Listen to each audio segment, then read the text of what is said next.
Hello and welcome. Gonna get started here. I love Samantha's hat. That's really nice. I just sent you a co-hosting invitation, Samantha. So that should hopefully get to you and we can get going. I'm just going to tweet this out, DM more people to be part of the conversation. And of course, this is being recorded, so people will be able to get the replay and get the most out of that. There we go. Samantha, how are you? Are you able to speak? Okay, so we are talking about the Twitter I can takeover. speak. Yeah. Oh, there you are. Hi. Do you know what's happening on What's my that? Twitter Spaces? Um, Even though I didn't ask for captions, the captions are here all the time, and so that's why I haven't been on Spaces much because the captions are here all the time, and I can't see anything or anybody in space. So Oh, that's so weird. I mean, you're not able to turn them off? no, it won't let me turn them off. Oh, But okay. Because I think I can turn mine off and on and off. But I won't turn them on in case it gets frozen. So, hey everybody, welcome. This is our a random Twitter space I decided to host with the help of my amazing co-host Samantha here, and both of us are big avid Twitter users. We talk about Twitter quite a lot. Samantha does it more than I do. I talk about Twitter and LinkedIn mostly, but Twitter is also something that I've been on for a long time, as she has been as well. We both are verified, have blue check marks, and we had them before Twitter started giving them to lots of people. So we are part of the OG crew of Twitter blue verified folks. Now, hopefully, that doesn't bias my opinion. I'm sure it does a little bit, but we're going to talk about what's going on here with the blue verification and the other issues of the Elon Musk Twitter takeover. And it's going to be a respectful discussion. So, if you're coming here to trash people, please certainly you can have strong opinions, but let's all be civil to one another here. And if you want to come on stage and share, if you just got your blue Twitter check mark, tell us a bit about the process. We want to know what happened, how it worked, and if you haven't had it for a while, how you feel about it. But and if you are in the space, if you can retweet the tweet above there, I think that would be really helpful to get more people into this room. So, with that, I'm going to start the conversation just by sharing a little bit about myself. My name is Bobby Umar. I'm a professional speaker by trade. For the last 17 years, I've traveled around the world across 4 continents, and I deliver content on leadership, personal branding, authentic connection, and thought leadership. That's kind of what I focus on. And during the pandemic, I started doing more coaching and career transition and consulting for businesses. That's kind of what I do. And Samantha, I'd love for you to introduce yourself to everybody as well before we get going. Hi, everybody. I am Samantha. I'm based in Ireland. I'm a Twitter expert and I'm also a LinkedIn and social media trainer. I help people raise their profile online. And I'm also the director of the Women's Inspire Network. So, female entrepreneurs. So, I'm passionate about that and helping female entrepreneurs that might want to build their profile and reach a bigger audience. And it's all about community for me and people. So, thank you all so much for joining us. Awesome. Well, let's just get right into it, Samantha. I mean, I've been just talking about this ad nauseum on Twitter as well as on LinkedIn. Now, I've done 3 or 4 posts in the last week because it's just been a whirlwind of stuff going on. It's been kind of crazy, and people are asking lots and lots of questions about it. I don't even know where to begin, but why don't we just start with, I'm gonna start by saying that currently I'm seeing a couple. The biggest thing that's happening in my mind right now is all these accounts are paying for the blue verified check mark without a proper process or screening or identification maybe, and they're now posing as brands like Eli Lilly that tweeted that they were going to give it for free, and their stock went down by $1 billion in value. You had LeBron James saying that I'm going to asking the Lakers for a trade. You had a tweet that showed that a fake George W. Bush and a fake Tony Blair talking about doing something missing about doing something horrible with Iraqis. It's just been an absolute gong show or shit show here, and so it's all coming full circle. I want to get your thoughts on how you've been seeing things go down the last week or so. It's been crazy. It's so funny actually because I haven't seen any of that, Bobby. Oh, okay. There you go. I just saw it I, yesterday, so I've been tweeting yeah, about it. It's so funny. Oh my God. That's so funny. But that's the thing, right? It's about how you create your Twitter feed. And I am always an advocate for Twitter lists because I don't see any of that crap going on. I do see it the odd time jumping in and people would message me and stuff. And, I've seen stuff that's happening. But at the end of the day, I really don't care about that. I care about my community and the people in my community. So I like to just engage with them. I don't go to my home feed. I don't look, and I have noticed lots more blue ticks. And I do know somebody, a colleague of mine, who did get a blue tick and wasn't asked for ID or anything. So that is a concern. But in general, I am all about Twitter for good. So, as we all know, the good always outweighs the bad. So maybe I just live in my own little tweeting goddess land or something. I don't know. Well, I mean, that's an important piece. I mean, I certainly care about where Twitter is going and what it's doing. I've been advocating the last couple weeks about, making sure that, some of the voices that I care about on this platform don't feel the need to leave because they feel like they're not able to, have that positive effect. I think there's a lot of people on this platform who need their voices heard. They may have small voices, they may have marginalized voices, they may be vulnerable people, they may be grassroots organizations. I think Twitter serves an incredible power to elevate and amplify their brand wherever they are in the world. And that I don't think any other platform is really good at doing that as Twitter is. Sure, you may do a LinkedIn post that goes viral or an Instagram video, but when you have text or images and even live video posts that go viral on this platform, there's far more amplification of the people that need it. And so I think that's for me a really, really big thing. And then in terms of the feed, I mean, yeah, I think it's just like any platform, Facebook, Instagram, LinkedIn, whatever, we curate our feed.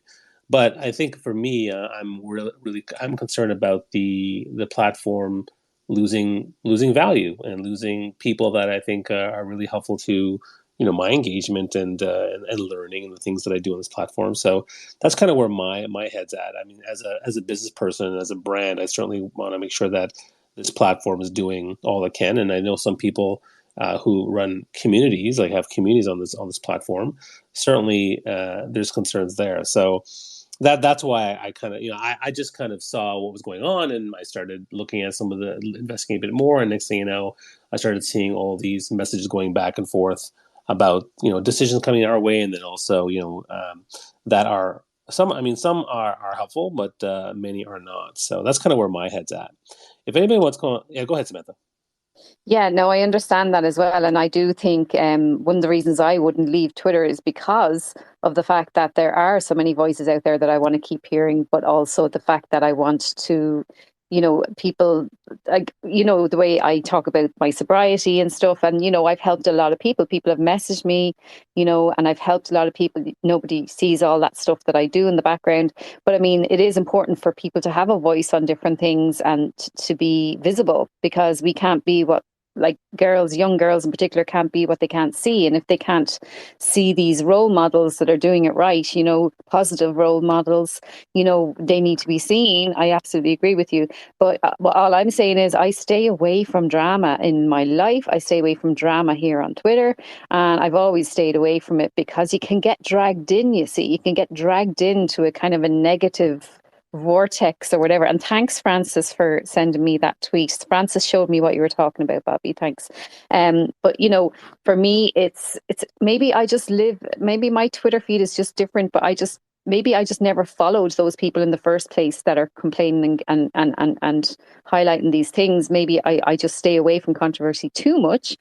But at the same time, I was on the radio this morning in Dubai and I was being interviewed about it. And it's a wait and see thing. It really is a wait and see. I remember a few years ago, Bobby, before I even knew you, like properly, that they were all saying Twitter's dead. Oh, Twitter's gone. It's gone. It's gone. That was about 6 years ago. And I I remember remember, that. Yeah. Do you remember that? Yeah. of And like, course. look, we just wait and see.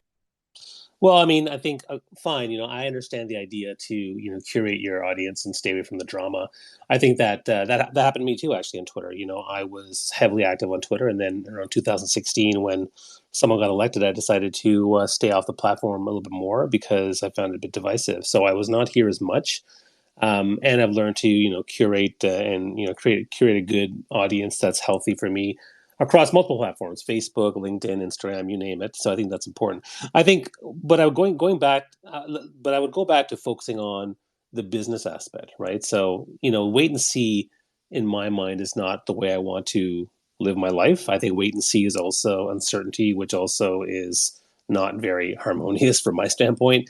I would like, from a business perspective, for the platform to be, provide value, and for it to, So what I'm looking at too is, I think that there's certainly a business perspective here that's incredibly important for us to address. If there are brands out there that are being negatively affected by this and they're running away, and if the platform goes into so much disarray that people leave, then it'll definitely affect the business that I do on here. I still, who knows? Like, from what I see, from the impulsive nature, I mean, what almost for me, one of my favorite things I do on Twitter is Twitter Spaces. These spaces are really important to me. If all of a sudden someone says, "Yeah, they're gone," I don't like them. Then we are at the whim of that wait and see of thing, which I think is hard for a lot of us as business users of this platform too. Well, see, this is where this is actually a really good conversation because you kind of have a different take on that what I Sure. have. Totally, like, so the way I've been looking at it is I've actually been upskilling a lot lately, and I've been focusing more on LinkedIn and more on other general areas of marketing so that I don't have my eggs in one basket. I've been learning a lot more about other stuff and Clubhouse and LinkedIn audio in particular. I've been very active on lately, and I have been finding it's opened my eyes actually to a lot of things because I was always known as a Twitter expert, but people always said to me, "You're not just a Twitter expert; you do other stuff too." But it was just what I was known for, mostly known for. So I've been upskilling probably over the pandemic, Bobby, to be honest. And even Yeah, Twitter that's great. Spaces. You've probably noticed that I haven't been in Twitter Spaces much because I have to figure out where I'm getting results and where I'm getting making the most of my time because we're time poor. God, we're busy enough. And then we have families and trying to balance everything like everybody. And so I have to figure out, okay, where am I best using my time? So, I would be in Clubhouse, maybe normally at this time I would be in Clubhouse, and, I'd be in LinkedIn audio and then there's like other platforms as well. But I have to figure out where is it that my audience need me most. And most of my audience would be women in business, maybe that wouldn't have confidence to even be online or to even know which platform they're on. So I'm learning as I go. We're always learning every day. And if you don't keep learning, even being called a Twitter expert, you're never an expert. There's always more to learn. But, at the same time, this is what I've been focusing on. So even if Twitter Spaces, God forbid, did disappear, or even if Twitter disappeared, the whole thing I tell people all the time is take those relationships. Make sure you have the email addresses of these people in your community. Make sure you build a community so that you have those email addresses so that if all the social media went, for God forbid, I could still pop in to see them or I could still, arrange to meet them for coffee or whatever, because you can't be face to face. So, yeah, so that's And it's funny you say that because that's exactly where I'm also aligned as well. So when I started on Twitter, that was my primary place where I started building some traction. But then I started focusing my efforts on LinkedIn. So for the last 5 years, I've been more of a LinkedIn guy. And I've always been somebody who's put my brand across the platform. So those like norms on stage here, those who know me know that I'm quite heavily, I'm involved in LinkedIn, but I also have a lot of engagement and work and stuff that I do on Instagram, Facebook, and Twitter. So and I'm also doing a lot of stuff on Clubhouse during the pandemic. So for me, I'm a big believer in spreading your brand, not putting all your eggs in one basket. And that also reminds me of another friend of mine. I did a post a couple of days on LinkedIn. One of my friends, Melanie, she actually got locked out of LinkedIn, and most of her business was on there. And she realized, wow, I need to expand and not just focus on that platform. Now that doesn't mean that I don't care about LinkedIn or Twitter's or Instagram's evolution and Clubhouse. Of course I do. I think that's an important piece that we should talk about. But at the same time, I also agree that not having your eggs in different baskets goes a long way. One thing I will say, my business model also changed significantly because what I found was the best way for me to build business, aside from speaking gigs and through my agent and whatnot, and having a strong brand through content, was the audio rooms. So having LinkedIn audio rooms and Clubhouse rooms and Twitter Spaces, the audio rooms in particular were a great place to build trust, authentic trust with people, which led to direct messages, which led to business. And so, from my standpoint, from a business standpoint, I really love doing social audio rooms now across the board. So I think that's really, really great. Now we're having this conversation because obviously there's lots of people that have questions about what's going on, because there's a lot of things going on. There's questions about the Twitter verification that went out, and then all the fake accounts that were tweeting stuff out. Then all of a sudden the subscription of 20, then 8. Now they suspended the Twitter blue checkmark process for something else, and there's lots of other things about Twitter in terms of where's it going, and where this wait and see approach, I think, is certainly something that everyone is talking about, whether you're a business or an individual user. So there's a lot of stuff going on, and obviously we can't cover it all today. But I thought it'd be good to hear from some people, share their stories, ask some questions. If you want to come on stage, please do. I see there's a lot of people with blue check marks in the room. That's great. Come up on stage and share a bit of your thoughts on what's going on. Um, Uh, yeah, sorry. I just want to make sure we go in order here. So I know DJ Alex, you were there first, so I'll let you go ahead first. Hello, Bob. Hello, Samantha. Thank you for having me today. I agree with you. Twitter really needs to, uh, well, Twitter really needs to clarify who can have the blue check mark. I was just in another space room with the former CEO of T-Mobile, John Legend, this morning, and we were talking about Twitter, and they were talking about how Twitter has really gone downhill, so to speak, because everyone wants the blue check mark, and a lot of people just want to get verified. But there's a lot of checks and balances that we really need to. And I know this is okay to ask, but there has to be there has to be sustainability in a lot of checks and balances to ensure the right people get verified. Like companies, like my brand.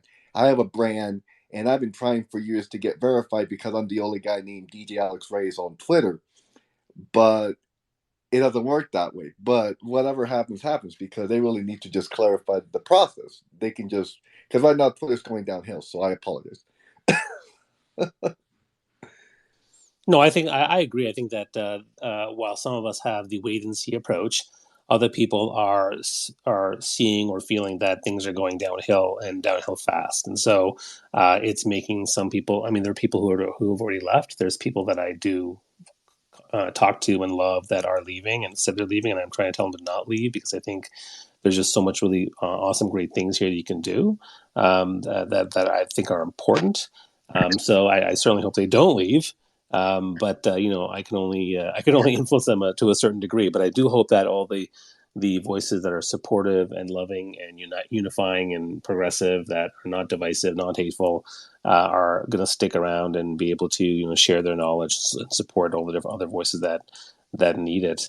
More people come on stage, so I want to make sure we get people to share what they want. So, Ebrim Abba, go ahead with your thought or comment. Are you there? Are you able to ask a question? Okay, that's fine. We'll go to someone else. Norm's a friend of mine, so welcome, Norm. I'd love to hear your thoughts, since you've been a long-time Twitter user. I think you've gotten a lot of great attraction from using Twitter well, and around some of the stuff you talk about, political and social justice issues. But give me your take. Yeah, well, I am a Twitter Blue user, and I got the check mark through Twitter Blue, so I'll start there. Honestly, like I ran federally for the NDP in the last federal election, and they verified a bunch of other people who did the same, but didn't verify me. I went through the verification process, was sort of frustrated with this kind of broken process that they had, and at the end didn't end up with a check mark. So I ran for federal NDP federally, and then I ran for city council, and could not really earn that check mark. So I saw the Twitter Blue service come up and the verification. I thought, oh great, well, I'll sign up, and I bet there'll be like a little verification process. Maybe they'll ask for a driver's license or something. But no, you hit subscribe and it says, hey, you've got a blue check mark. And I thought, well, I want to be verified, but not entirely like this. So obviously they made it a little too easy, and they tanked a big large corporation stock like billions of dollars because some fake person mentioned that they're going to start giving away insulin for free. So clearly this wasn't the right way. But as an advocate, I think having that blue check mark just really kind of helps extend my reach a little bit, and I think it's helpful. Yeah, I agree that having the blue check mark certainly adds brand equity to you, and Yeah. because it shows legitimacy to a certain extent. What's interesting to me though is that I think uh, I would have preferred to have two different types. I mean, similar to what I have on Facebook. There's some people with a blue check mark, and there's other people that have a gray check mark for their biz page. So, Hmm. to a distinction between the two. And then the other thing, of course, is well, actually, it's interesting, Norm. I can't see the blue check mark on you right now. So what's going on there? Oh, is it I not can. there? I can see See, it. see, I Yeah. can. When I look at your profile, it disappeared. Weird. Yeah, I Elon's don't. fixing things on the fly, so Yeah, I maybe I'm guess I don't know looking what's going at on. just typing Okay. way back there.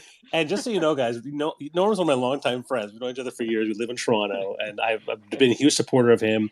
Our daughters are best friends, and we go camping every year. So I'm glad Norm's here, and I'm glad. Thanks for Norm for being transparent about the process, because yeah, other people told me that they're getting it without any sort of due process, and I think that's part Yeah. of the problem. I mean, but the other thing that's interesting is that I think that there's the challenge too with blue verification is that there's just different levels, right? So I think that there are legitimate organizations and charities and institutions that like if you're tweeting from the I don't know the government of Canada, or you're tweeting from some sort of legitimate organization, I think that's the blue check mark makes sense.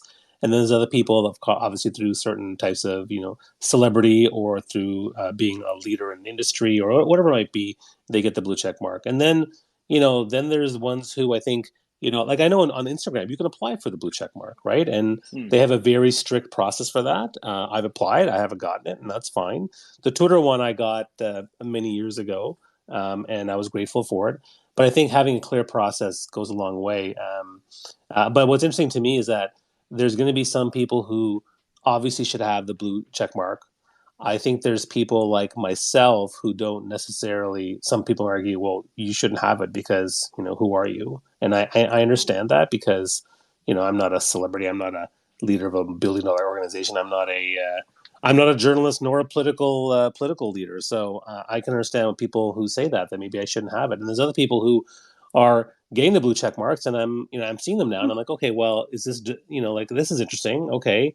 Um, I, I guess my point is that there's a reason why the blue check mark exists and why it needs to. I think why it's a good thing to have. I mean, you can eliminate it completely. That's fine too.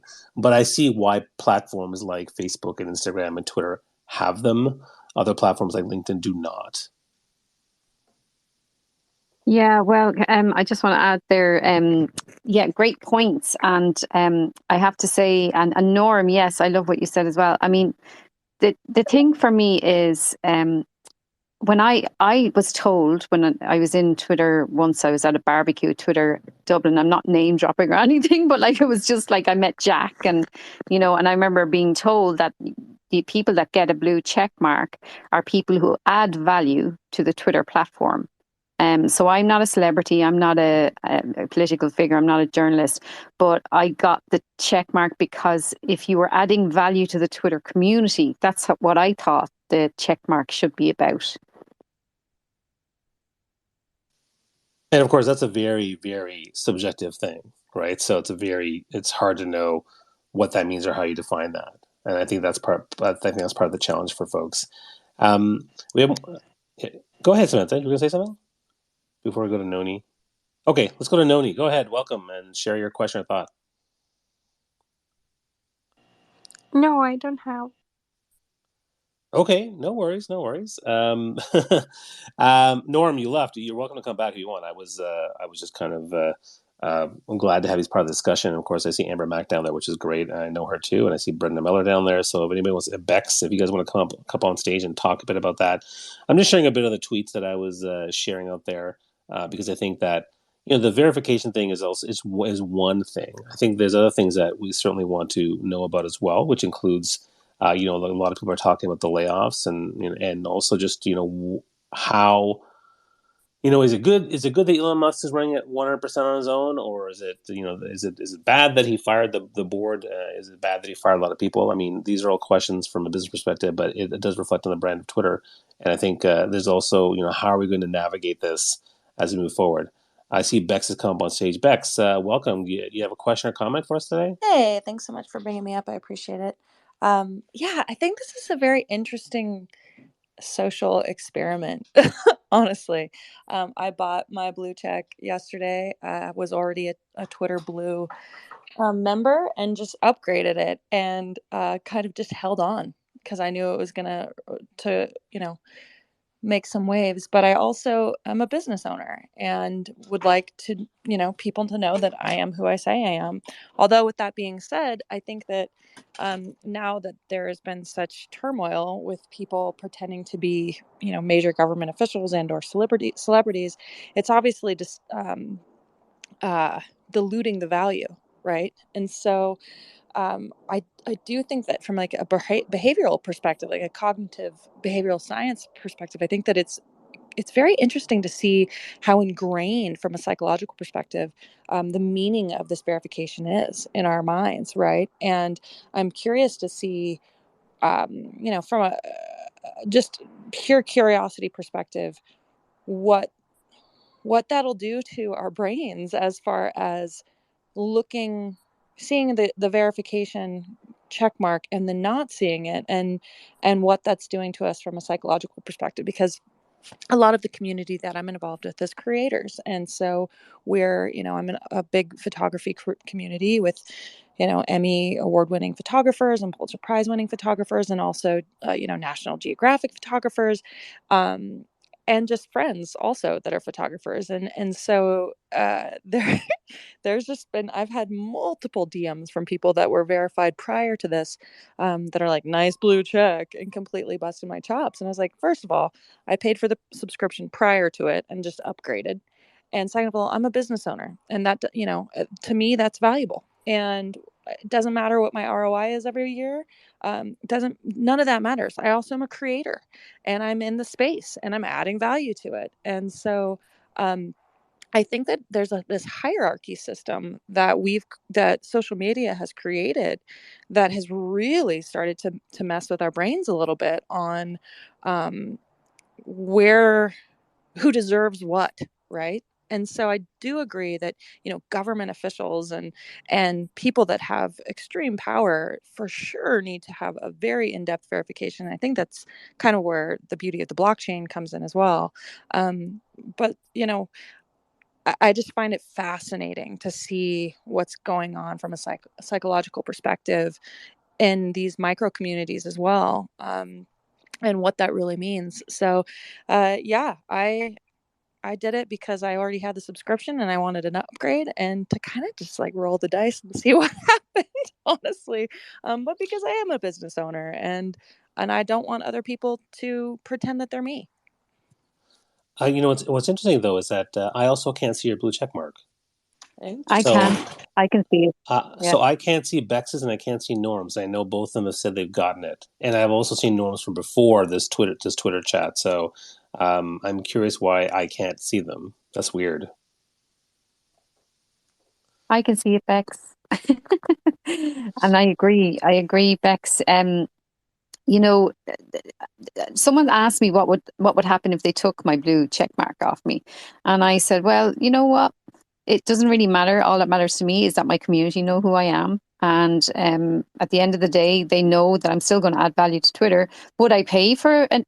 If I had to pay for it to keep it? Yes, I would. Yes, I would pay to keep it. But I'd rather it wasn't taken off me. But if it is, it's not the end of the world.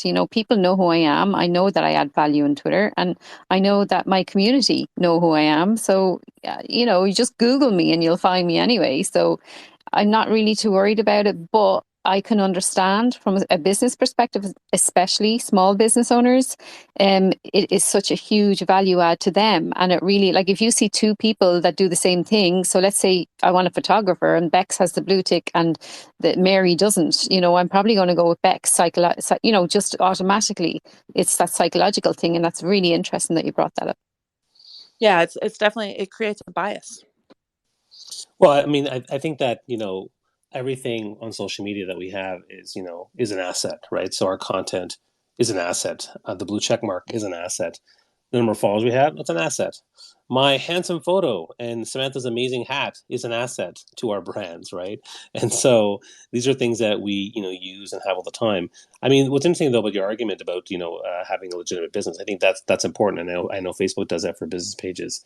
But then I think that argument goes other ways where people say, well, if everyone has one, then it loses its uniqueness. It's kind of like TEDx talks. If everyone's a TEDx speaker, then everyone's just a speaker, I guess. And so, but I think it's important to have some sort of verification, like on Facebook, where they say, like, yeah, this is a legit business, a legit brand, and there's a bit of discussion about having a differentiation between, say, the government of Canada or the some sort of medical institution or LeBron James versus someone like myself who's a business entrepreneur and whatnot. So, but I'm the same way. Like I'm grateful that I've had the blue check mark for a long time. It's been great for my brand, and if I had to pay for it at this point, depending on the price point, I'd be willing to pay for it because the big thing is we're all on rented land, and so that's a big challenge for us to navigate and be understanding of. So, yeah, we're having a really good conversation here. If people want to come on stage and talk a bit about this,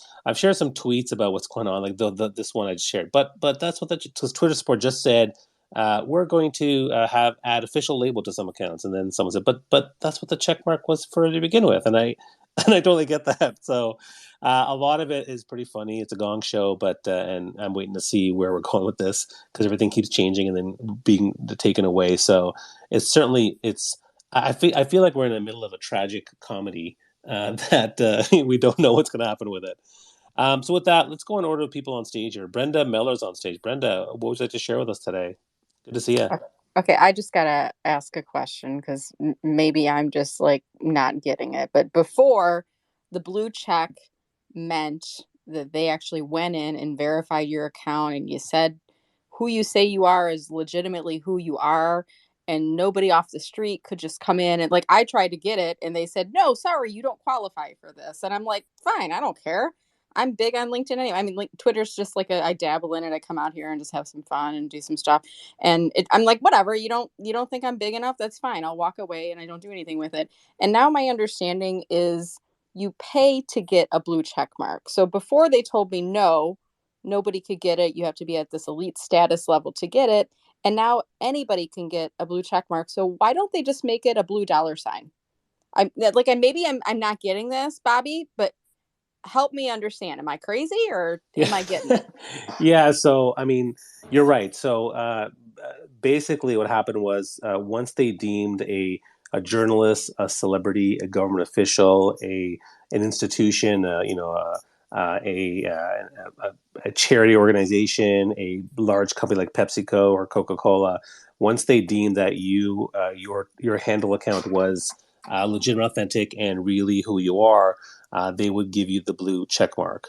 And at the time, there wasn't really any sort of process around that. Unlike on Instagram, where you must apply for the blue check mark, and then when you get it, then you get it, and there it is. And with Twitter it was given to people, but very very at a slow rate.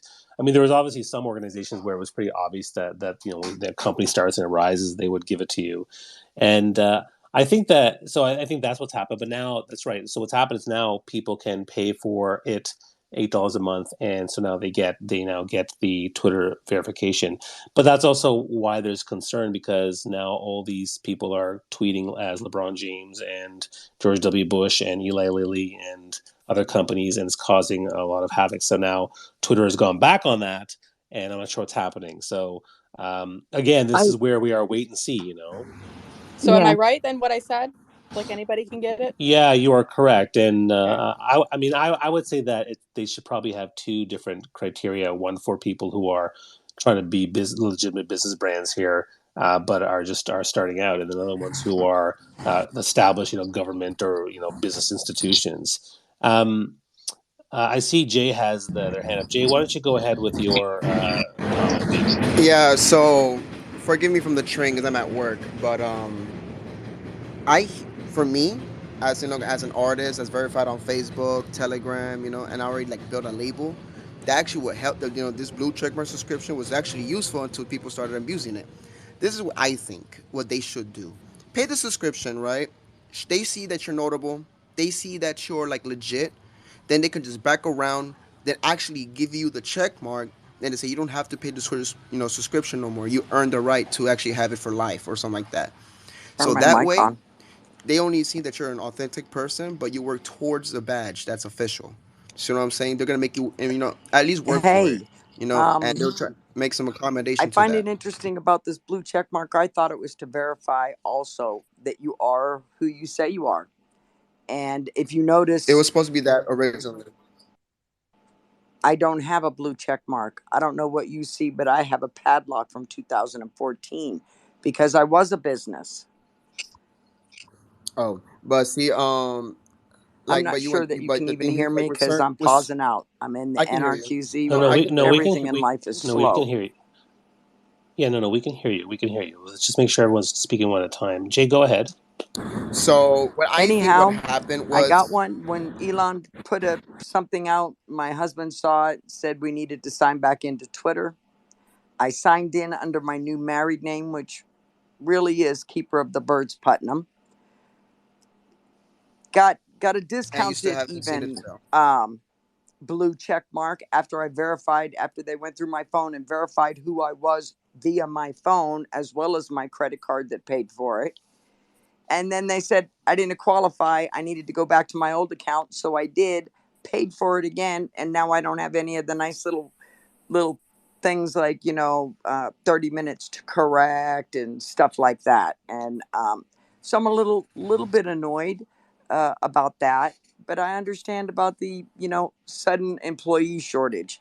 So all things considered, um, it is what it is. And if you don't know what the National Radio Quiet Zone in West Virginia is, look it up. It's between Greenbank Observatory and Greenbrier.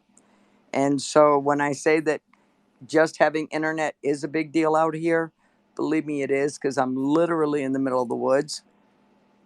And I'd like to have it back. I am who I say I am. Now I'm just saying at Keeper Birds. Um, but to have gone through it not once but twice here in the last several days and paid for it twice, not having it is annoying. Okay, can you hear me? Yes, Are Yeah. you? No, I want to know if she's able to hear me. who? I can hear you now. Uh, oh, I'm okay, in the great, great. Because yeah, I just want to make sure because it looked like you were able to hear other people speaking. So let me just go to Jay to finish his point, and then we'll go to Alex and then other people. So Jay, why don't you go ahead and finish your point, and then we'll go to Alex. Yeah, so real quick, obviously, I think what happened, obviously, the short of engineers, right? But also because the engineers, it's hard to verify certain devices. So what I'm saying, so I think it's more like a glitch problem in the system as they wanted to get it verified. But with all these impersonation accounts, I get just put into a halt in general. We just have to wait and see until they actually return the subscription. But the best thing I can do, bro, is to keep reach out to Twitter, bro. I mean, just keep pushing them, pressuring them the way I was, and they eventually gave it to me on the blue subscription. But I kept pressuring them because I couldn't see it at first. But that's what you're gonna have to do: keep fighting with Twitter. Okay, so let's go to Alex. Alex, your hands up. Go ahead. Oh yes, yes. I just wanted to concur with Bex and the other people that were involved, because even though my company is not verified on Twitter, I frankly don't care, because I have about 10,000 to 4,000 followers on Facebook and Instagram combined anyway. So, I mean, and I'm going to also pressure Twitter to get me verified too, because if you look me up on Twitter at DJ Alex Reyes, you search me on Twitter, I'm the only guy named DJ Alex Reyes on Twitter. I mean, this is my brand. This is who I am. So I just want to make sure that I also have the right to get it, even if I have to pay the $8. I don't care. So, that's my 2 cents. It's interesting. Everyone's talking about how they don't care about it, but I mean, I think most people do care about it because they understand it's a really good asset, it's a good brand asset to have, right? So you may or you say I don't care about it because I already have it on the other channel. Well, fine, then that's fine. But wouldn't it be good to have the blue check mark on multiple channels because then those are more assets. I mean, Well, there's a reason why I apply for the Instagram verification because I'm hoping to get it because it does add to my brand as a business owner. may I just say, Bob? Yeah, go ahead. Yeah. I mean, let's face facts here. Elon has pulled quite a good stunt, hasn't he? I mean, £8 per month for a blue check mark. Come along. I mean, we're all who we say we are because we couldn't be anything other because we're paying money to Twitter or whatever, we have a direct debit, so they know exactly who we are. And if they don't decide to give us a verification or blue check mark, then I mean, it's quite a brilliant stunt, don't you find? I mean, Elon has really sort of cashed in on this, and we're basically just the victims of it. Yeah, I agree, and I want to share also. Remember how I said I couldn't see Norm or Bex's blue check mark? So what I did was I clicked on their profile and then opened up their profile, and then I saw the blue check, and then I came Yeah. back in the room, and now it's there. So there's still glitches going on. Oh, absolutely. Anybody who's a bit of an internet whiz could just create a blue check mark against their name. I mean, obviously, I'm not that type of person. I'm not,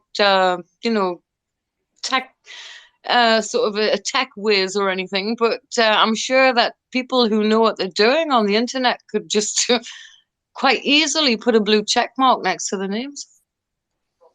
Yeah, it's possible, I suppose. Norm, go ahead. It is possible. It's very possible. Interesting to add to that point, actually. The check mark that Twitter Blue gives you is coded differently than the check mark, for instance, that Bobby has, like the legitimate one. It actually says like Twitter Blue verification equals true. So programmers have been able to, filter out accounts that have the Twitter Blue verification. So really, I have no idea. Yes. Yeah, and it's probably going to get more sophisticated. Like they could launch a Twitter client that filters those out completely if somebody was interested, because it was coded totally differently. I can imagine. Yeah, we'll all lie in the coding. Yes, of course. Yeah. Actually, it's a really good point that you're making here, Bobby. I have to say it really is. Good cast. I like it. Thank you. Yeah, thanks for coming by. I appreciate it. And I'm gonna share one more thing that I think is at issue here because, as always, I've always been a big believer in Twitter's ability to amplify. Make sure you mute yourself. There's a lot of noise coming. Okay. Twitter has done a great job for helping smaller, marginalized, or vulnerable voices to get support and amplify what they're doing and build awareness, which I think is amazing. So I love that aspect.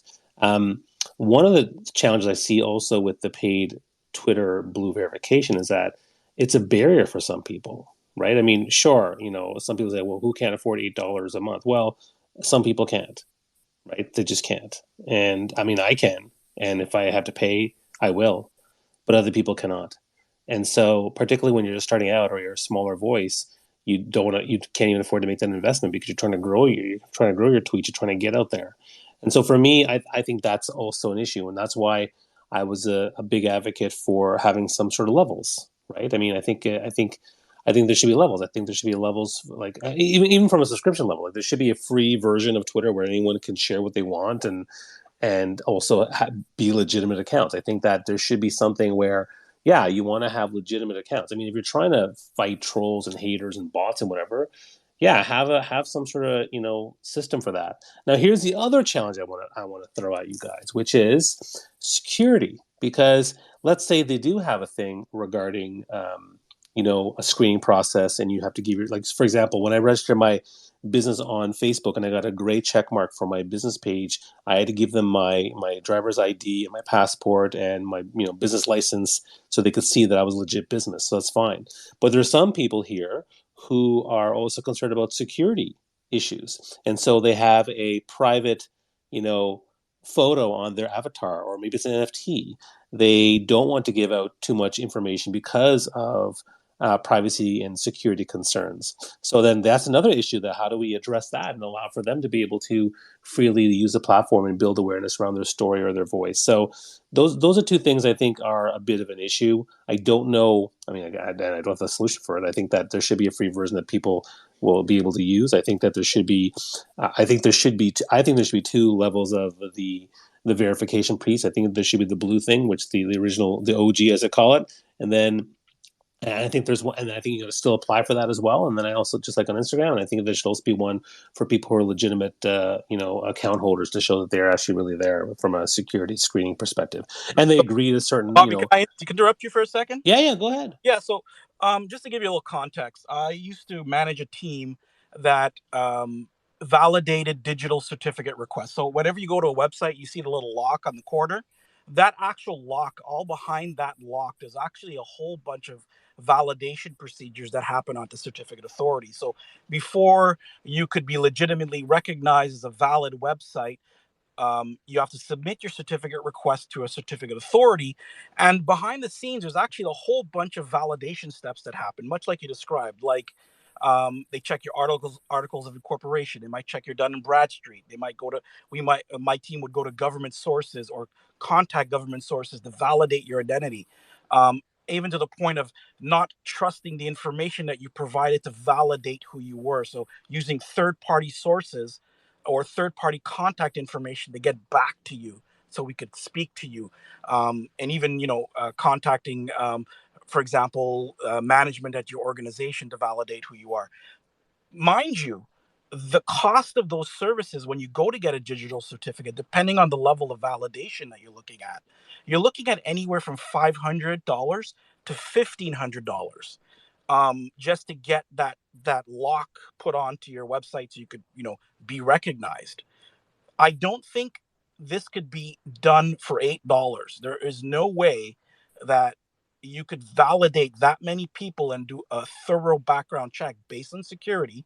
To your point, for $8, what you're going to be doing is you're going to be doing security theater and very nominal checks. So you're going to get a lot of fraud and a lot of these types of issues that we're seeing at the moment with people, impersonating others.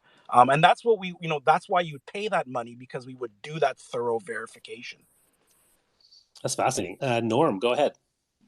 I was completely fascinated by that. Thank you. And, that shows like, there could be a balance. Like there could be some very light checks or what you described, which were very heavy checks. But what Twitter rolled out in an extreme rush was no checks whatsoever. And that's why we find ourselves where we find ourselves. Like, let's upload a driver's license and it can scan and double check, that your name matches the one that you say, like some sort of check rather than just anybody who gives the $8.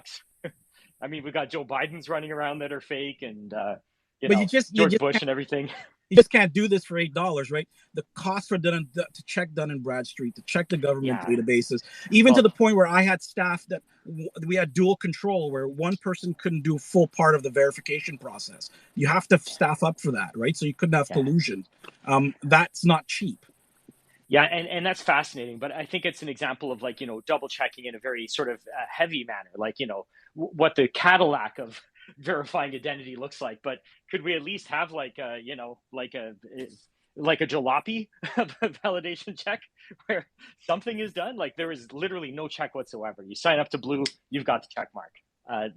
Something even basic like entering like some of your other identities or uploading a driver's license, like something, anything would have probably stopped half of what we saw go on over these past few days. Yeah, for sure. And that's a whole other conversation about, these things are just being done flippantly without too much thought or listening to stakeholders or the people who are actively engaged in this platform providing value. So, Samantha, go ahead. Yeah. I just like to say, look, at the end of the day, whether you have a check mark or not, I don't know how it's going to work with all these new check marks and all the check marks running around. A second verification thing, I noticed that it did come out yesterday, but then he took it down again. It was a grey that said verified underneath the check mark. It was only there for a few minutes, but it did disappear then afterwards. And he did say, oh, there's going to be some glitches, all this kind of stuff. But at the end of the day, it doesn't matter what your check mark is or your gold status or whatever it is. If you add value, if you look after your followers, your community, that is what it's about. This is about building relationships and taking these relationships off Twitter onto your website, onto a Zoom call, onto a cup of coffee, do business together, refer business to each other, help each other. And helping each other, it doesn't matter if you have a check mark or not. I will help you if you reach out to me and you need a retweet, for example. If it's going to add value to my community, though, I'm not going to just retweet you if you're talking about Trump or something, So it has to be something that is adding value to my community. So even if there was no check mark, I didn't have a check mark for years. I got it about, I think it was 4 years ago or something. And I was so happy. And the reason I was so happy though, Bobby, was because I had proven time and time and time again that I was walking the walk, as a person in business, doing my thing, adding value, all that stuff. And there were other Twitter experts out there, but me getting the check mark, it actually it was an ego boost. It was an ego boost for me. It was an ego boost. I was delighted. I was excited. My husband didn't know what was going on. He was wondering why I was getting all excited all of a sudden. I thought I was having an affair or something. But, it was just the excitement of getting it for me, for someone who has written 2 books about Twitter, who talks about Twitter all the time, who turned it into a business. It was a big deal for my business. However, I don't have a check mark on LinkedIn. I don't have a check mark on Facebook. I don't have a check mark on Instagram. I just want to add value to my audience. So it doesn't bother me if I've always said, if I have an event, for example, and there's speakers, there's never a VIP table. Never. There's never a green room. It's always you sit in the audience with everybody else. I want everybody to be equal. Nobody is more important than someone else. And it's like when I'm doing Twitter spaces or clubhouse rooms, and anyone who's been in my rooms will know this. I invite everyone up. I give everyone a chance to speak. If they're messers, I kick them out. If they're idiots, I kick them out. If they're trolls, I kick them out. But if they're genuine people, it could be someone new that's really shy that comes into the room. I give everyone a chance. And so that's why I'm not mad about, the verification was great for me at the time, and it is an ego boost. And yes, it's lovely to have it. And I'm delighted. I'm very lucky and blessed to have it. But I worked hard to get it, if you know what I mean. I wouldn't have got the check mark unless I was adding value, unless I verified I was who I was and all of that stuff. So I just wanted to add that in. Yeah, and I think that, me too. I think I worked pretty hard to get it, being on here for a lot and having tweeted hundreds of thousands of times here. I think the other thing, though, is the idea of the importance of building relationships and deeper relationships. I think that is an important thing that we should do on all platforms, right? So whether I'm, doing posts on LinkedIn or doing Instagram videos or doing tweets out here, at the end of the day, we have to be able to build deeper relationships and build communities. You want to get them off the platforms and into your email list. You want to get them into your private groups. I have a membership group called Thought Leadership Brain Club, and so I use that one. Now, that said, there's also that's one thing, and I think that's an important piece from both a business and a personal thing. But I also think we should make the distinction between that with the ability to have followers and influence and be able to use that as a tool to empower others, to amplify other people, to get messages out there. I know that for me, like Norm's a longtime friend of mine, so I'm happy to tweet all this stuff all the time because I know that it can help. And so I think there's also a benefit in having that as well. And there's people, and that said, we're talking about blue verification and other issues of the Elon Musk Twitter takeover. People are coming on the stage. I kicked a few people off only because I needed more space on the stage. That's kind of why I did it. If you want to come back on stage and because you definitely want to say something else, you totally can. I'm going to go to Sarah first, and then we'll go to Catherine. Go ahead, Sarah. Thank you. I thought what Samantha said is very, very true. She said that there was an ego boost to the old way, the OG verification, if you will. There was an ego boost because it did mean something. And I did the Twitter Blue. When I did it, listen, I thought that it meant actual verification, not verification as far as a real OG check mark. I thought that it meant that there was going to be some sort of verification of me. So even before I clicked on the Twitter Blue thing, I had my ID out. I had a bank card rather than my credit card because I thought, well, my bank card is, linked to an actual bank account. And I was in my filing cabinet looking for my birth certificate. And this is all before I even clicked on it. So I have my ID, I have my credit or my debit card, I'm ready to go. And I click, and 5 seconds later, it took a double click on my iPhone and I had it. And it made me sit back and go, this is not verification. This is a paid for service. I could have done the same thing with Netflix. And it immediately irritated me. And and it's already lost its cachet. Blue check marks have lost their cachet. Had I been verified, I said this before, if I had been verified the OG way, you'd all have heard about it because I would have taken out ads in every newspaper in the country bragging about it. I would have sent it out on family newsletters and written it in the damn sky. Nobody is, with the Twitter Blue verification, nobody's writing home about it. Nobody's bragging about it because it is so stupid. It is so ridiculous. It is not a verification. It is just saying, hey, I gave Twitter $7.99 and I got this cool new mark. And the only thing that I like about Twitter Blue, literally the only thing, is that now my Twitter icon on my phone is hot pink. That's what I like. I'm paying $7.99 for a hot pink Twitter icon.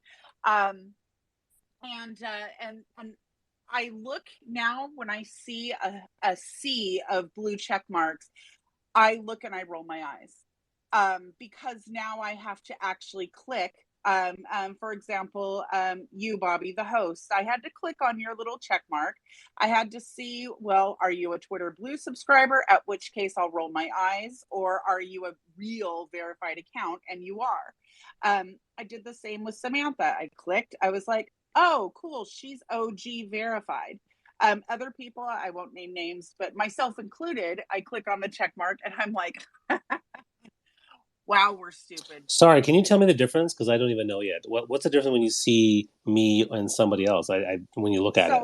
Nothing, except for if I click on your check mark, it says this account is verified because it's notable in government, news, entertainment, or another designated that category. thing, the pop-up, right? Yeah. Okay. So when you click on mine, it says, hi, this moron paid for Twitter Blue.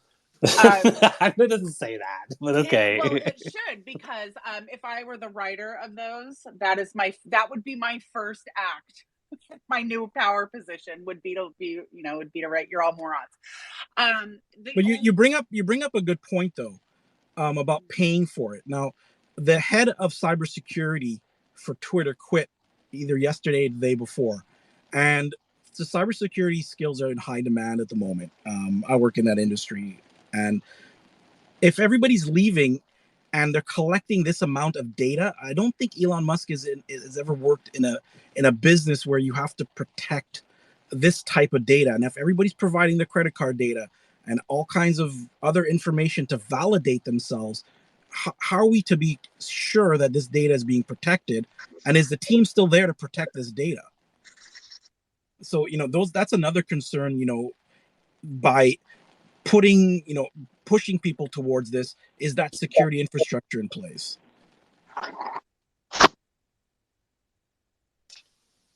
Yeah, thanks for that. Thanks for that, Sarah. I'm still laughing at your comment because it's pretty funny. I totally get what you're saying, and Yeah, I mean, there's the whole thing from The Incredibles where, if everyone's a superhero, then no one is, right? If everyone has the same power, and then like the whole point of verification was and that's the tweet I had there. The whole check mark was there to make sure people were verified and they were official in some capacity. But no, I appreciate that. There was somebody on stage, and I guess they left. Okay, well, there you go. Guess they're gone now. But Can I make one more yeah, comment, go and ahead. then Go you ahead. can move on to whomever. But to finish my previous thought, um, I think that it has irreparably harmed Twitter. The reason why is because I've seen 4 verified Keanu Reeves. Mr. Reeves is not on Twitter in an official capacity. I know that Twitter is trying to clean that up, but it's ridiculous. But guess what I saw today, and the account is now removed. I saw a verified New York Times, and I clicked on it, and they were all like parody stories, but I had to look. And I was like, wait a minute. I mean, it was an account that had like 180,000. And I thought, how many? I thought the New York Times had way more followers than this. And then I clicked on it. It was Twitter Blue. And I was immediately angry. And that's the danger. And that is why Twitter, I believe, for the average user, which is myself, is losing value that they cannot get back. And they will not get back. And that's all I have to say. Thank you so much for having me, Steve. Thanks. I think the way to get it back though is to clearly outline exactly how this process works and what it means and what it takes, so that there isn't this gong show effect we've had with this whole thing. I mean, in my mind, having the blue verified check mark is one. Having say a green one, or someone's Brenda said the dollar sign. I like that one. That was good. The dollar sign. I mean, something that's similar but different to what is what we've seen on Facebook biz page, the gray versus the blue. I think to me that's a perfectly legitimate thing, and then having clarity and transparency on exactly what that means and what it takes to get that and maintain it. I think that would serve them well, but it's going to take some time with this whole wait and see to really clean this up. And and I appreciate you sharing your thoughts here. Norm, your hands up. Go ahead. Yeah, I just wanted to build on Sarah's point there. Like, I saw the chief medical officer of Ontario is on Twitter with the check mark, and it's absolutely not him. The chief medical officer of Ontario is not on Twitter whatsoever, and he's giving all kinds of advice about masks and other things. And this is like extremely concerning because this is the chief medical officer of Ontario and a doctor and somebody that everybody trusts, and to have like a phony one out there spewing bad advice without being shut down is crazy. There's also like a parody Doug Ford account with like 10,000 followers now, which is, you could easily be fooled that that's the real Doug Ford. This Very can cause a easily, lot of problems. because of what he Imagine, tweets. yeah, like imagine spies picking up fake Twitter accounts of noted political figures. Like you could start World War III with the wrong Yeah, tweet yeah. right So now. take a look at the tweet I just put up in the nest, right? A terrorist attack, mass shooting, natural disaster unfolding. A bunch of trolls pay for Twitter Blue, tick to impersonate local authorities, emergency service, or police, and tweet fake advice to residents. I mean, what happens? Like that's a huge, huge impact to allow for that to happen. It's a major, major concern which they have to address and they have to fix for a lot of people's sake. Because again, Twitter again is the place where immediately you hear about an earthquake or an emergency out there, and it amplifies because of Twitter. And so, we need to, again, from a safety and security piece, that is so, so important. So I'm glad you guys brought that up and segues nicely to hearing our next speaker. Let's go here. Let's go to Christopher. What are your thoughts? Hey guys, it's possible some of what I said or I'm about to say was said recently. I forgot that I had this on in the background. I turned down the volume, so I just turned it on a couple minutes ago, and I heard the conversation still going. So I apologize if this has already been said, but I did hear what you said, Bobby, a few like 2 minutes ago, saying, "Well, they ought to have like a gray versus a blue or whatever." I actually disagree with that. And the reason is that the reason that people are willing to pay $8 is so that they can get the blue check mark. Otherwise, it's just the $3 which I was paying before. And by the way, I am a subscriber. I was a subscriber for I don't know a year, however long we were able to do it before. And then I got a notification. I think they were giving different notifications to different people, but they said my account was canceled, and at the end of the month it would just go away unless I upgraded. So I upgraded, and I didn't know that it was forcing the. I thought you could it should be an option where you can turn on or off the check mark if you're just a subscriber, but that's not going to work. What they should have done, and this would have been smart, is you can pay for the account, and if you want to have it's just $3 to have the same thing you wanted before, but if you want to be verified, it's $8 a month, but you actually have to be verified. And it shouldn't be, the verification should not be well, this person's important and this person isn't. That's bullshit. Because who's to say that I'm any more or less important than somebody else? And there's definitely people that I know are morons that have blue check marks. I mean, I know several morons that have blue check marks. So just because you have a blue check mark does not mean you're some special person or you have all this value to add, regardless of how many Twitter followers or how few you have. So what they could have done was actually put you through a verification process, and then just everybody that has a blue check mark is verified. You actually are the person you claim to be, and that would be the value of it. So the fact that they didn't do that and they make this blue check mark is really just a vanity plate, and people are paying for that. That's actually not what I'm paying for. The things that I like with, and actually there's, I was hoping that they'd be doing more of this stuff. They've been pretty slow, but one really basic thing, and if anybody actually signs up for this, you can change the navigation, which I don't know how many people know that you can do this, but I've got 6 different icons at the bottom of my my screen. So I've got the home, I've got search, groups, the bell, so notifications, direct messages, and then my icon, so I can get to my page quickly, which I want to see my posts that I've recently shared and stuff. So that's actually a really helpful thing, just to be able to organize and move around your navigation how you want. That was mostly what I was paying for it, and hoping that for $3 a month they'd start adding more features. I didn't really want to pay $8 a month, and I would turn off the blue check mark if I could, because I agree. I think it's stupid if somebody clicks on me, they're like, "Oh, this guy's paying for it." I don't need to pay for a blue check mark. That's stupid. But what they should have done was allow us all to verify. That's it. Yeah, I mean, I think that, and there is something really good, legitimate about applying for verification, like we do on Instagram, right? So I understand that process. I think there's got to be a way to distinguish between, given that tweet above, the people who are local authorities or emergency services or things like that. I think that's really, really important to make sure that's really clear. So we have to make sure we navigate that. I don't know what the solution is, Christopher. I mean, I'm suggesting, the OG blue and then something else for other folks who are just, doing that. I don't know what the right solution is. I think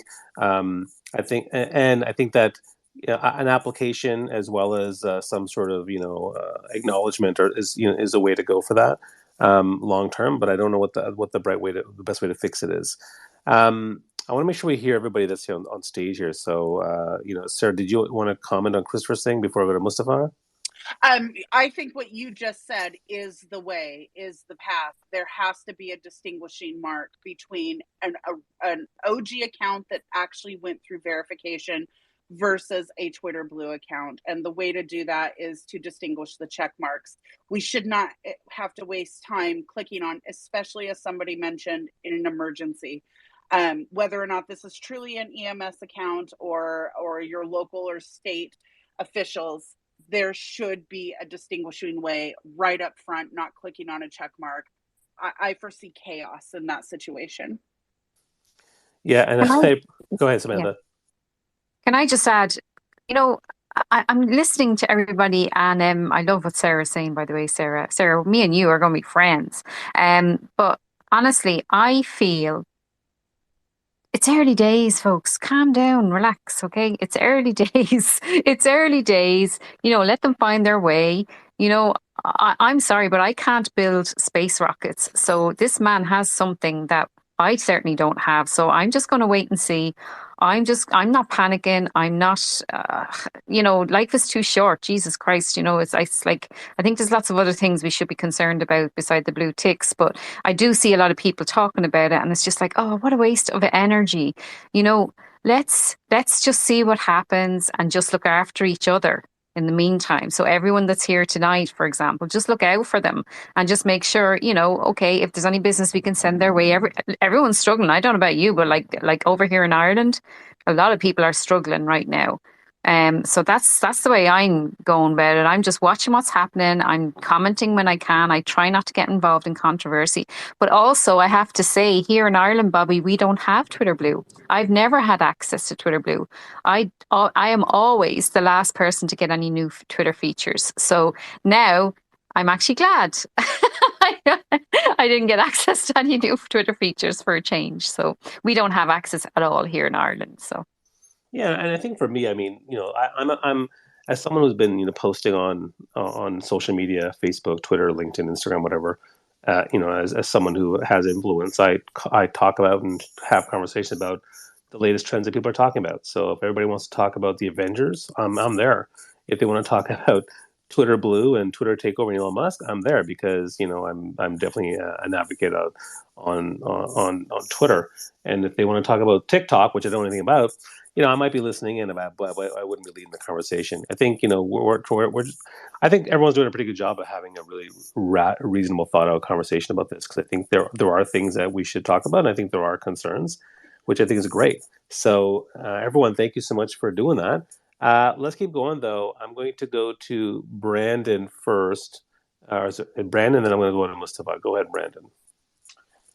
So my thoughts on Twitter Blue, I wouldn't be surprised within before the year ends, Instagram and Facebook ends up doing the same thing. But I honestly think that Twitter should actually, if you're gonna sell somebody a badge, I think there should be some type of verification and stuff like that. I don't think it should just be given to anybody because at that point, like anybody could just claim to be Al Roker or something like that. I mean, there shouldn't be all these accounts that claim to be these celebrities or catfish and stuff like that. I mean, I think they should ID people or something like that. Well, and to your point, that's a great point. I mean, I would say I would say it's the other way around. I think that what will happen is, typically platforms look at best practice from other platforms. So, for example, Twitter had stories and and LinkedIn had stories like Facebook and Instagram have, but then they got rid of them, right? They tried best practices. I would probably argue that they would go to the practice of what Instagram is pretty good about being very, very strong and particular about who gets verified, and there's a very distinct pro, process for doing so, an application for doing so, where you have to prove that have some have that legitimacy. So I think probably eventually, whenever Elon Musk gets bored of being here every single day, the business will hopefully start to probably adopt a more serious verification process the way it is on Instagram. That's probably what I would guess would be the evolution. No, Norm, go ahead. Just quickly, you noticed earlier that my check mark wasn't there, and then when you clicked in my profile, it was back. I'm seeing that happen to other Twitter Blue verification folks right here on this chat. So, slapdash Yeah, implementation. it could be just a Twitter space thing. Who knows what that is? It's obviously some buggy implementation of this Twitter Blue check mark. For sure. Mustafa, go ahead. Thanks for your patience. Thank you for opportunity. I think what Elon Musk is trying to do is a very good idea, but how he is doing is very wrong. Because I had this idea like 3 years ago, and I tweeted this to Jake, and of course he didn't reply or say something about it. And after that, I think last year, when Twitter Blue subscription came, I tweeted again. I said that make something like this and add this to these perks on subscription. And of course, no response. But I think the idea is very nice because if we can find a way to make sure if the person who is tweeting is a real person or just a bot, it could be a very clean place because Twitter is more than a social media. It's like newspaper. And there are lots of wrong information going on, as you know. So I think this verification is very important, but it should be fixed not like that. We can just make blue check mark instead of like green check mark for people who pays it, not the way he is doing right now. Yeah, thanks for sharing that. And I think a greater issue to address is the trolls and the bots and the haters that are on this platform. I know that, and it's funny because as someone who does a lot of LinkedIn stuff, there's been the opposite effect where sometimes people get the reported and then blocked and whatever, and they actually just someone just was angry at them, and next thing you know they're having trouble fighting it. So find that balance between being able to report these things and then having them removed for violation of policies and whatnot and conduct. I think that's a huge issue, and I'm not sure what's going to solve that. But I think that, to me, I remember writing an article many years ago. Remember when Twitter went from 140 characters to 280 characters, and they doubled the characters? And I wrote a big long article about it. About when was that? Like 5-6 years ago. And I talked about. To me, I thought the biggest issue on the platform was still the divisive, the hate, the trolls and the bots. I think it was just a really very, very. There's a lot of divisiveness on this platform, and and it takes a lot of time and energy for us to curate that, so that we can actually have a more safer, a more positive place to talk to each other. And so I'm really big on that. That's also kind of why I like to have Twitter Spaces where we try to have a really good a meaningful conversation about that, as opposed to everyone yelling at each other, because I think that we need to listen, understand one another. We need to connect and bridge understanding, and to make this world a better place. So with that, Christopher, I'll let you speak, but Rachel and Guillermo are up here as well. They're new. But Christopher, why don't you go ahead, and then I'll go to Rachel. Yeah, this won't take long. In the early days when we heard about the potential deal for Elon, there were a lot of rooms. It was just speculating would the deal happen or not. And I made a comment in one of those that I think, well, two things. Building space rockets and electric cars is a very different thing than navigating a social network and community management. Very, very different dynamics. And Elon knows nothing about that at all. He is relatively socially inept from everything that I've read and understand about him. So he's the person to be managing a social network, first of all. But more importantly, it's really like a waste of his time. We need him focused on much bigger things like interplanetary species and how we're going to fix our environment with electric cars and with solar energy and those things. So I actually think this is a distraction for him and one of the most important brains on planet Earth, and really just like the wrong use of his time, in my opinion. But regardless, we're here now. I do agree, by the way, that this was the wrong implementation. The way the check mark. I was going to say something else around this implementation part, but honestly, it's more or less just repeating what I said before. I think the most important thing that I wanted to relay was just like I think this is a waste of Elon's time, and frankly, like it's a net negative for our system. Oh, this is what I was going to say. Excuse me. In the past 24 hours, I heard, and I can't point to the article, but I read an article that said he can't say for sure that they won't declare bankruptcy next year.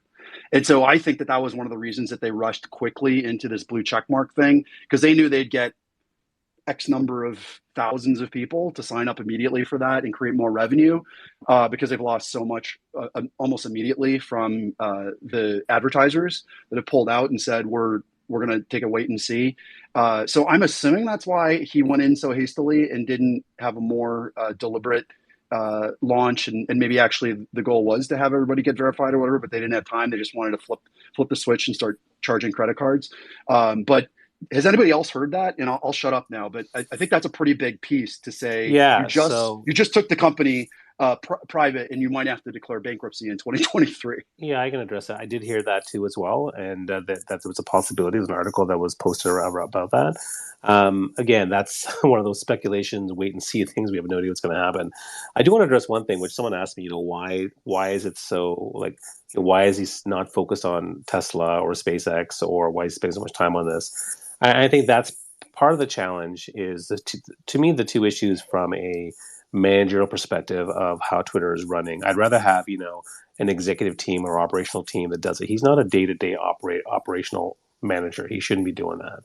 And the other challenge I think for Elon is number one, he fired the board and he fired everybody else, and he's doing it just him, just one person, and one person running such a large, complicated, company does not serve any organization or any company well.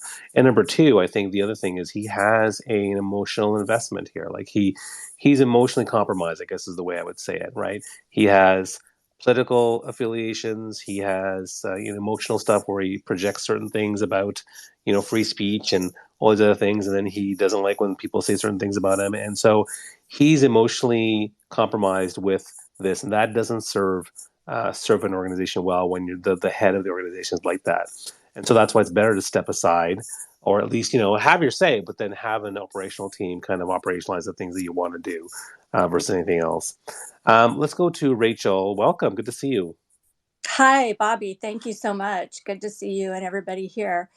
So this has been very interesting because I have two verified accounts, this account and my business, which is called Bad Redhead Media. And because it's not actually tied, Twitter Blue is not actually tied to the credit card we have on file on Twitter, but to our Apple or eventually Android store, I can't subscribe to Twitter Blue from both of those accounts. It locks me out because I have the Apple account already connected to Rachel in the OC. So that's a big issue that I see. And I manage over 50 Twitter accounts. And so all of my clients are like, yeah, sign me up. And I'm like, I can't because it goes to my Apple store. So I think they're shooting themselves in the foot if that's really part of scaling this effort, that only one person and one account can be, confirmed or whatever. The other issue is if you look at my profile here and you click on it and you click on the check mark, it says this account is verified because it's subscribed to Twitter Blue, which is not the case because I was OG verified, I don't know, like 8 years ago. But if you click on it from desktop, it says this account is verified because it's notable in government, news, entertainment, or another designated category. So I'm sort of like in this holding pattern trying to figure out which way to go. And then everything got put on hold today. And I was almost like, oh, thank God, because it's such a disaster. Wow. Yeah, I think Rachel, I mean, yeah, I think that you're pointing out a lot of the little glitches here and there that, of course, Yeah. are affecting and certainly a challenge. So thanks for sharing that. Yeah. Can I just really quickly just mention? Yeah, please. Yeah, Christopher mentioned this as well. If you're looking at what's trending on Twitter, Eli Lilly was catfished and basically said that they were giving away insulin completely free. So that is apparently what turned the page on the availability of Twitter verification, because Eli Lilly's stock has tanked today. So that just shows the importance of Twitter on the world, market. Yeah, and I actually have that in my the nest above. But If you look at Gong Show or Shit Show, I talk about that. But basically, yeah, that's right. So Eli Lilly lost over $1 billion in valuation on the stock markets when that thing came out. So that certainly is upsetting business advertisers on this platform for sure. Norm, go ahead. So yeah, this was another issue with the slapdash implementation of this Twitter blue checkbox. I heard of a bunch of people who've experienced what Rachel had, where they were like an OG verified person, even celebrities, and they lost the OG check mark and it was replaced with the Twitter blue check mark. So, clearly this just wasn't thought through all that carefully. So sorry that happened to you, Rachel. Yeah, thanks for sharing that, Norm. Yeah, and thank you so much. And nothing's changed. The other thing is, and this has nothing to do with Twitter Blue, is if you have a professional account, they added an option to add a little shop to your bio, but that doesn't work either. You get to the bottom of the 5 steps that you can only do it on mobile, of course. So you're copying and pasting, URLs and everything, but I won't go on. I'm just saying there's a lot of things that need improvement. Thank you. No, thanks for sharing that. And Guillermo, I know you've been waiting a long time, so I want to thank you for your patience. Go ahead. No, thank you very much for having me on, Bobby. I appreciate it. Definitely been following this whole debacle, and I guess I have an interesting perspective because I have had the privilege of participating in different projects for Twitter. I was actually part of their translator team many moons ago, and I'm currently part of the Birdwatch for Community Notes and part of Super Followers. So I see kind of things from a different perspective, and I guess I think for me, I think it's going to come down to the Blue program being revamped completely to where individuals will have the opportunity to get verified as an individual, but the corporations will probably have to go through a more stringent official verification process because I think that was Elon's end goal. I think a lot of people, I think I remember back, there was an instance many years ago on Periscope where I think it was Dixie and Jack were at some coffee shop, and one of the waiters came up to him and on a napkin said, "Can you verify my account?" And it was like a big joke back then because obviously that's kind of where things were. They were trying to figure out the way to set up the verification, who gets the verification check mark, what are the parameters. So what I liked when I was on the translator program was that I had to earn the translator badge. I had to be a top contributor to the platform to be able to get that check mark, that little globe. And it wasn't like the verified check mark because if you look on my profile, yes, I have my Twitter Blue check mark, but I also have my globe, which they ended up just implementing forever. So I'm basically double verified or double check mark when it comes to that. But obviously, that was something that I had to provide consistent results to be able to earn that check mark and be able to have that. Um, so I think it's going to be interesting how they're going to handle that going forward. But I think that's going to be the end goal, really, that they're just going to have to go through these additional steps. But I think the intention is good because I think a lot of times the way I think that Elon sees it was a lot of people were able to kind of get into the verified floodgate, and then maybe they switched companies or they did something else, and they were able to keep their check mark. So I think that is what he's trying to kind of sweep out the people that were still able to retain their check mark even though they may necessarily not work for the corporation or whoever got them verified in the first place. And now he's saying, well, it comes down to having to contribute to the Twitter economy, I guess, in a sense. So I mean, that's the way that I see it when it comes to that sense. But I think it would be interesting to see something along the lines of like Mark Cuban mentioned, there was a tweet a couple of weeks back or a couple of days back. Mark had made suggesting, hey, well, why don't you just make it like that to where the top contributors do get the opportunity to have the check mark because obviously they've proven themselves, they've demonstrated, and maybe they don't have to pay or they are able to be able to meet the parameters to keep their verification. So I guess it's kind of a work in progress, but that's kind of where I see it on my end over here. Thanks for sharing. And let me just say, ooh, you have a globe on your account? How do I get one of those things? I'm just kidding. But that's really great. Thanks so much for sharing that. And we have some more people on stage. I want to make sure everyone gets a chance to at least just share their thoughts. And of course, before we do that, if you're liking the conversation, there's going to be a replay recording. Make sure you share the little replay recording. Share the thoughts of what we've done. Share your top 1, 2, or 3 points. Like it'd be great to let people know about this. I do Twitter Spaces actually on Mondays at 11 a.m. So you're welcome to join me there every week for the Power of Connection chat that I do. And of course, I also do social audio rooms on Clubhouse on Mondays, and on Tuesday, Thursday, I do LinkedIn audio. So I'm a huge social audio guy. Steve, welcome to stage. Go ahead with your comment or question today. Steve D, you there? Go ahead. Okay, got the mic on. Can you hear me now? Yep, go ahead. Hey, thanks for having this good discussion. So my biggest concern is Elon's apparent complete disregard for the profession of journalism and science and collecting information. He seems to be of the ilk that has been red-pilled and trusts no one and doesn't trust institutions. And I think on the whole, this is a very bad development for Twitter. And if that is his attitude toward professional information gatherers, I don't see a very good outlook for Twitter in the future. I don't know about everyone else, but one of the big reasons I'm attracted to Twitter is I can hear from professionals who devote eons of time collecting and gathering information, which is extremely hard work. It's work that needs to be compensated and paid for. You are not going to be able to have a society built on citizen journalism. I mean, that's a nice thought.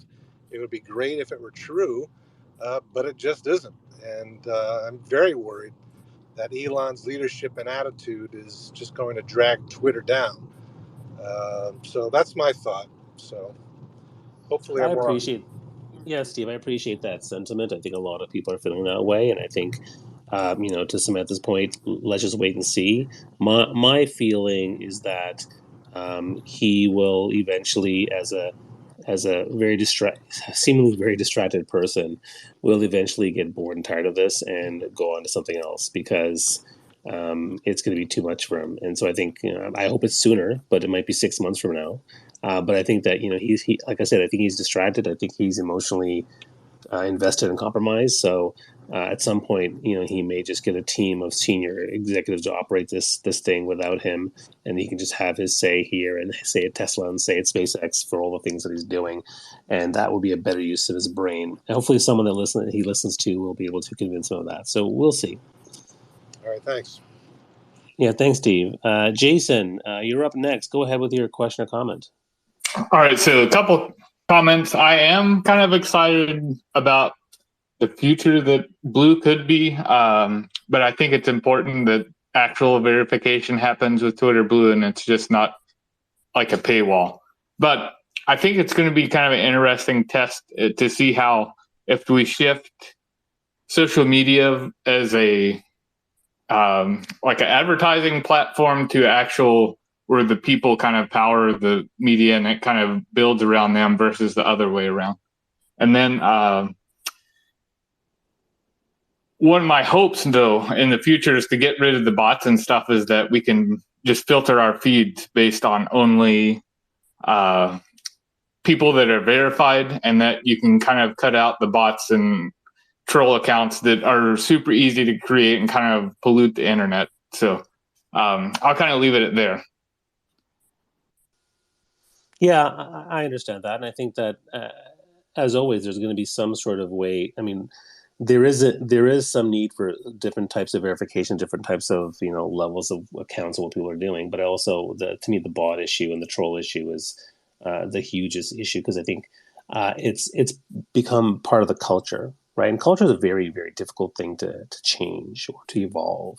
I mean, it's the same thing we talk about on LinkedIn, where LinkedIn groups, for example, are dead. They're like cemeteries. No one goes there anymore because everyone either has a Facebook group, or they have a group on an external platform like Circle or Mighty Networks, because LinkedIn groups are dead. The culture there is that no one goes there anymore and uses them anymore. And so culture is a very, very difficult thing to change. So we're certainly getting a huge culture shift now.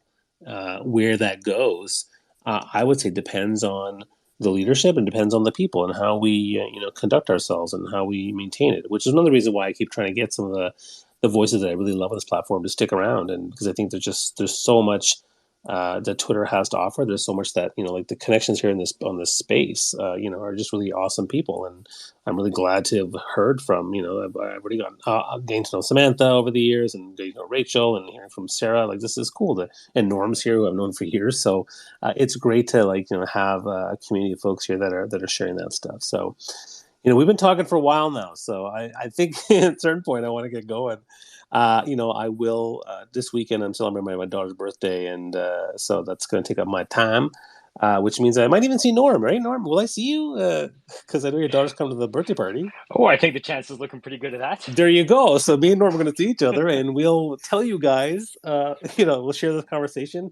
I'm sure it's certainly not the last one, because I'm on Twitter a lot, and because I have the blue check. People are asking me a boatload of questions here and on Instagram and on LinkedIn. So I think that's why it's good to have this conversation, so I can get my head around it and talk, and that's why we have this space, so that we have a place for us to share meaningful conversation, to get things out of our head so they don't bother us, and to know that we're all here to support one another. We all got each other, and that's one of the things I love about Twitter Spaces. One of the things I love about Twitter.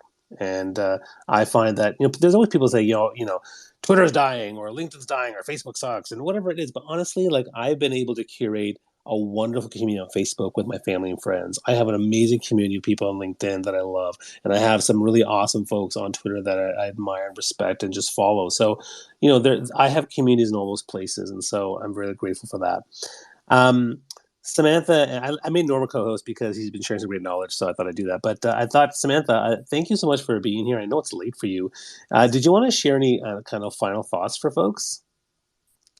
I was just laughing when you asked Norm, was he going to the party? Because I was thinking, Jesus, imagine Norm didn't want to go to the party. The pressure, the pressure. How could I say no now? I just meant if he's dropping her off or not. I know, like sometimes he drops her off, sometimes the mom drops her off. Okay, sorry. Go ahead. That's funny. But no, it's Friday night here in Ireland, so yes, I am getting a bit tired now. It was a long week. But look, at the end of the day, like I said at the start, and I know you were kind of giving out to me when I said that, but it is a case of wait and see. Let's wait and see. I mean, the Twitter users have increased so much since all this has been happening, and any publicity is usually good publicity in some people's minds. So, it's about us looking after each other really and taking those relationships off Twitter onto email, onto LinkedIn, onto whatever, a Zoom call or a cup of tea or a birthday party. That's what it's about. Build those relationships and don't be relying on one particular platform. And that's why, Tweeting Goddess is my Twitter handle. Obviously, so it kind of implies that I'm to do with Twitter. But Tweeting Goddess is my handle on TikTok, on Mastodon. I'm assuming everybody has heard about Mastodon, which is kind of similar to Twitter. Clubhouse is Tweeting Goddess is the brand, but that doesn't mean that Samantha Kelly can't be in other places and adding value as well. So, just hang in there and let's see what happens. I love that. Thanks so much, Samantha. I appreciate it. And I did open a Mastodon account just in case. I put it as my pinned tweet, which I had a pinned tweet up for 5 years. I finally removed it. It was the one about empathy and bridging understanding, but I'll bring that back some other time. But for now, if you want to join me on Mastodon, you can. But I'm staying on Twitter. I'm staying and I'm advocating and I'm trying to get people to continue to realize that, we can stay the course and we'll get through it. Norm, any last words as well as my other co-host? Yeah, I mean, I love those words of wisdom of taking your followers off Twitter and go and connect with them. I mean, we had scored a massive win for the environment, stopping jets at the island airport, and it was thanks to organizing on Twitter. So that is very real, and you should definitely leverage those connections.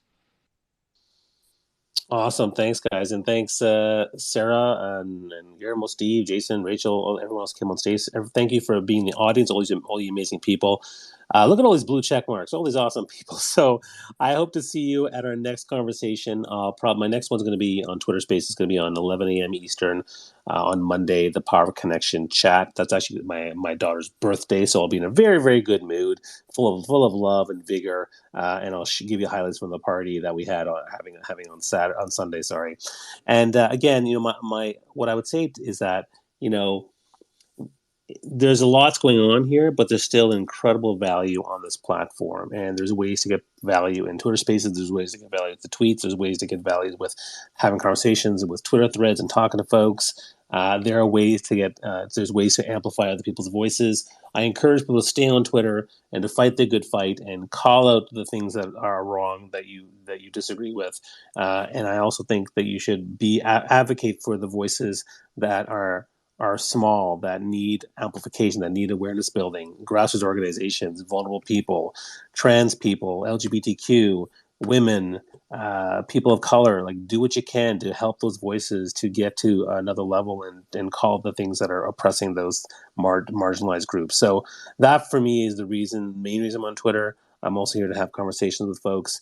And if you want to subscribe to my newsletter, feel free to check me out on LinkedIn and on my websites as well. So thanks, everybody. Have yourself a wonderful weekend. And as my daughter turns 12, going on 17, I might have to have another Power Connection chat asking for advice on how to deal with someone like her because she's a firestorm. All right. So with that, best of luck to you. Take care, everybody. Share the replay. and I'll see you guys later. Safe weekend. Bye-bye. Bye, everyone.